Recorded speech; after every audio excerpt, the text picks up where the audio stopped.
શહેરોમાં ઘટતી અઘટિત ઘટનાઓ, મારામારી, દુષ્કર્મ, હત્યા, લૂંટફાટ અને જેમાં આરોપીઓના વરઘોડા કાઢે છે, વરઘોડા આજે નાટક સાબિત થયા છે. અઘટિત ઘટનાનું રિકન્સ્ટ્રક્શન કરવા માટે પોલીસ વિભાગના ઉચ્ચ અધિકારીઓની હાજરીમાં હત્યારાઓ હોય કે આરોપીઓ હોય, જેઓના લંગડાતા વિડીયો વાયરલ થાય છે અને ગૃહ વિભાગના અધિકારીઓ સરકારના વાળા થવા જાય છે અને કહી રહ્યા છે કે અમે કડકમાં કડક સજા કરી. એ આજે સ્પષ્ટ ચિત્ર સાફ થાય છે કે એ નાટક હોય છે. આવું અમે નહીં, આવી લોક ચર્ચા છે.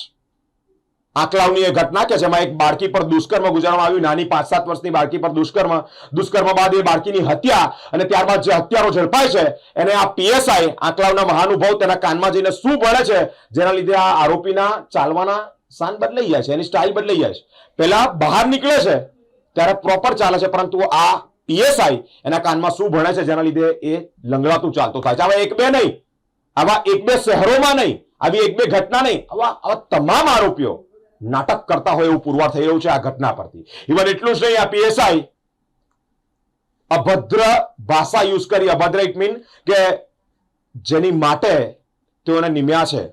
ગૃહ વિભાગના પોલીસ અધિકારીઓની શું ફરજ હોય? જનતાને સાચી સચોટ માહિતી, એ લોકોને કાયદાનું ભાન કરાવવું જોઈએ, ના નહીં, પરંતુ એ લોકોને નહીં કે જે લોકો ન્યાયની માંગ કરવા માટે આવ્યા છે. પાણીથી લક્ષ્મણ રેખા બનાવીને કહ્યું કે આની આ ક્રોસ કરશો તો કાયદેસરની કાર્યવાહી થશે. આ બૈરાઓને શું ખબર પડે? અહીંયા પણ પીએસઆઈ ની વાત કઈ ટોનમાં જઈ રહી છે એ મોટો પ્રશ્નાર્થ છે. ઘટનાના રિકન્સ્ટ્રક્શન કરવા માટે જે નીકળે છે એ સરકારને વાલા થવા જઈ રહ્યા છે, નાટક કરી રહ્યા છે. આવું સ્પષ્ટ પુરવાર થાય છે આ વાયરલ થઈ રહેલા વિડીયો પર.